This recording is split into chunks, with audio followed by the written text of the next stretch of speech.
கர்த்தருடைய பரிசுத்த நாமத்திற்கு ஸ்தோத்திரம். இன்றைய நாளில் தியானத்திற்கென்று தெரிந்து கொள்ளப்பட்ட வேத வசனம் அப்போஸ்தலனாகிய யூதா எழுதின நிருபம் 3ஆம் வசனம். யூதா 1:3. பிரியமானவர்களே, பொதுவான இரட்சிப்பை குறித்து உங்களுக்கு எழுதும்படி நான் மிகவும் கருத்துள்ளவனாயிருக்கையில், பரிசுத்தவான்களுக்கு ஒரு விசை ஒப்புக் கொடுக்கப்பட்ட விசுவாசத்திற்காக போராட வேண்டும் என்று உங்களுக்கு எழுதி உணர்த்துவது எனக்கு அவசியமாய் கண்டது. Dear friends, I had been eagerly planning to write to you about the salvation we all share. But now I find that I must write about something else, urging you to defend the faith that God has entrusted once for all time to His holy people. அன்பார்ந்தவர்களே, நம் எல்லோருக்கும் கிடைத்துள்ள பொதுவான மீட்பை குறித்து உங்களுக்கு நான் எழுத மிகவும் ஆர்வமாய் இருந்தேன். ஆனால் எல்லா காலத்துக்கும் என இறை மக்களிடம் ஒப்படைக்கப்பட்ட விசுவாசத்திற்காக போராடும்படி உங்களை ஊக்குவிக்க இதை எழுதும் தேவை ஏற்பட்டுள்ளது. ஆமென். அப்போஸ்தலனாகிய யூதா கர்த்தராகிய இயேசு கிறிஸ்துவின் சகோதரரும் ஆரம்பகால சபையின் தலைவர்களில் ஒருவரும் ஆவார். அவர் முதலில் விசுவாசிகளின் இரட்சிப்பின் மகிமையை பற்றி எழுத விரும்பினார். ஆனால் சபைக்குள் பொய்யான உபதேசங்கள் நுழைந்து விசுவாசத்தை சீர்குலைத்ததை அறிந்தபோது உடனடியாக ஒரு எச்சரிக்கை செய்த செய்தியை எழுத வேண்டிய அவசியம் ஏற்பட்டது. எனவே இரட்சிப்பை பற்றி எழுத நினைத்தேன், ஆனால் விசுவாசத்திற்காக போராடும்படி உங்களை ஊக்குவிக்க வேண்டியதாகிவிட்டது என்று கூறுகிறார். இது குறித்து சற்று ஆழமாக தியானிப்போம். பொதுவான இரட்சிப்பு. இங்கே பொதுவான என்பது அனைவருக்கும் ஒரே மாதிரியாக கிடைக்கும் இரட்சிப்பை குறிக்கிறது. யூதர், புறஜாதியார், ஆண், பெண், ஏழை, பணக்காரர் என்ற வேறுபாடு இன்றி அனைவரும் கிறிஸ்துவின் கிருபையினால் இரட்சிக்கப்படுகிறார்கள். யூதன் என்றும் கிரேக்கன் என்றும் வித்தியாசமே இல்லை. எல்லோருக்கும் கர்த்தரானவர் தம்மை தொழுது கொள்ளுகிற யாவருக்கும் ஐஸ்வர்ய சம்பன்னராய் இருக்கிறார் என்று பவுலடிகளார் கூறுவதை ரோமர் 10:12 வாசிக்கிறோம். இரட்சிப்பு ஒரு குறிப்பிட்ட மக்களுக்கானது அல்ல, இயேசுவை விசுவாசிக்கும் அனைவருக்கும் உரியது. இதை நீங்க விசுவாசிக்கிறீங்களா? ஒரு விசை ஒப்புக் கொடுக்கப்பட்ட விசுவாசம் என்று சொல்லியிருப்பதை கவனியுங்கள். இது மிகவும் முக்கியமான பகுதி.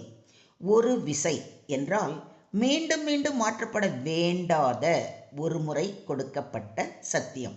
அப்போஸ்தலர்கள் அறிவித்த சுவிசேஷமும் கிறிஸ்துவின் உபதேசமும் ஏற்கனவே முழுமையாக வழங்கப்பட்டு விட்டது.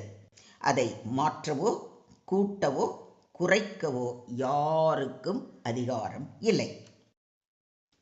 முன் சொன்னது போல மறுபடியும் சொல்லுகிறேன், நீங்கள் ஏற்றுக்கொண்ட சுவிசேஷத்தை அல்லாமல் வேறொரு சுவிசேஷத்தை ஒருவன் உங்களுக்கு பிரசங்கித்தால் அவன் சபிக்கப்பட்டவனாயிருக்க கடவன் என்று பவுலடிகளார் கடுமையாக எச்சரிக்கை செய்வதை கலாத்தியர் 1:9 வாசிக்கிறோம். இன்று பல புதிய கொள்கைகளும் தவறான உபதேசங்களும் தோன்றுகின்றன. ஆனால் தேவனுடைய வார்த்தை மாறாத சத்தியமாக உள்ளது. விசுவாசத்திற்காக தைரியமாய் போராடுங்கள். இங்கே சொல்லப்படும் போர் உடல் ரீதியான போர் அல்ல, இது ஆவிக்குரிய போராட்டம். சத்தியத்தை பாதுகாப்பது, பொய்யை எதிர்ப்பது, வேத உபதேசத்தில் நிலைத்திருப்பது, கிறிஸ்துவை தைரியமாக அறிக்கை இடுவது ஆகியவற்றை குறிக்கிறது. விசுவாசத்தின் நல்ல போராட்டத்தை போராடு, நித்திய ஜீவனை பற்றிக்கொள் என்று பவுலடிகளார் அறிவுறுத்துவதை 1 தீமோத்தேயு 6:12 வாசிக்கிறோம். நீங்கள் பிசாசின் தந்திரங்களோடு எதிர்த்து நிற்க திராணி உள்ளவர்களாகும்படி தேவனுடைய சர்வாயுத வர்க்கத்தையும் தரித்து கொள்ளுங்கள் என்றும் அறிவுறுத்துவதை எபேசியர் 6:11 வாசிக்கிறோம். மொத்தத்தில் இன்றைய தியான வசனம் நமக்கு போதிக்கும் பாடம், விசுவாசத்திற்காக தைரியமாக போராடுங்கள். தேவன் எல்லாருக்கும் ரட்சிப்பை அருளினார். சிலுவையின் கிருபை அனைவருக்கும் திறந்திருக்கிறது. ரட்சிப்பு இலவசம், ஆனால் மிகவும் விலை உயர்ந்தது. சுவிசேஷம் மாற்றம் அற்றது. வேதாகமம் முழுமையான வெளிப்பாடு. மனித கருத்துக்கள் சத்தியத்தை மாற்ற முடியாது. விசுவாசத்திற்காக போராடுதல் என்பது ஜெபத்தில் போராடுதல், பரிசுத்தத்தில் போராடுதல், சத்தியத்தில் நிலைத்திருத்தல், பொய்யான உபதேசங்களை எதிர்த்தல். இதை பரிசுத்த ஆவியின் உதவியுடன் தான் நாம் செய்ய வேண்டும். எப்படி செய்யணும் தெரியுமா?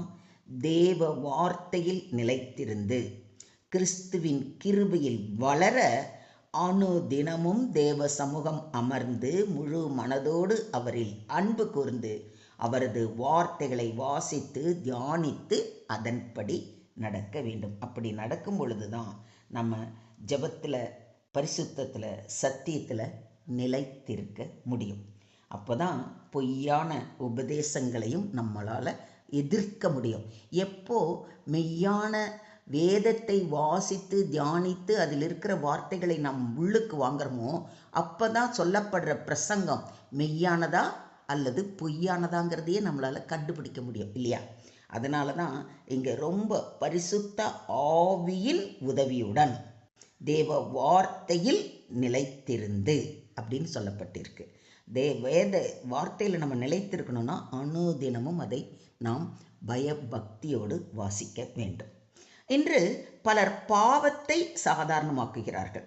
வேத வசனங்களை திரித்து போதிக்கிறார்கள்.